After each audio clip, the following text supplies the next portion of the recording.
Hindi gihapon pagtugutan sang Iran Revolutionary Guards ang pag-export sang bisani sa kalitro sang langis halin sa Middle East kung magpadayon ang pagpangatake sa Estados Unidos kag Israel batok sa ila.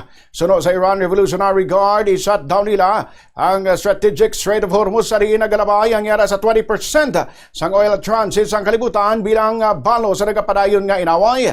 Kasunod sinigin paandaman ni President Donald Trump nga mas pabaskugon pa sang Amerika ang pag-atake sa Iran kung padayon ini nga magpamatok sa distribusyon sang oil supplies. Sunod kay Trump, dako ng kahalitan nga naangkon sa militar sang Iran kay ginapaabot niya nga matapos ang tensyon antes pang-apat ka semana nga time frame nga ginhatag sang Amerika sa ila. Ginpahayag man ni Trump nga ang giyera matapos lang kung mag-surrender ang gobyerno sang Iran. Pahayag naman sang Israel nga nagatuyo ang mga ining patumbahon ng defense system sang Iran, samtang nagafocus naman ang US sa pag-intercept sang Iranian missiles kag nuclear capabilities. As we continue Operation Epic Fury, we're also focused on keeping energy and oil flowing to the world, and I will not allow a terrorist regime to hold the world hostage and attempt to stop the globe's oil supply, and if Iran does anything to do that, they'll get hit at a much, much harder level. I will take out those targets that were easy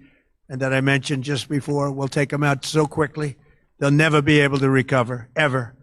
If they want to play that game, they better not play that game. In the long run, oil supplies will be dramatically more secure without the threat of Iranian ships, drones, missiles, nuclear menace.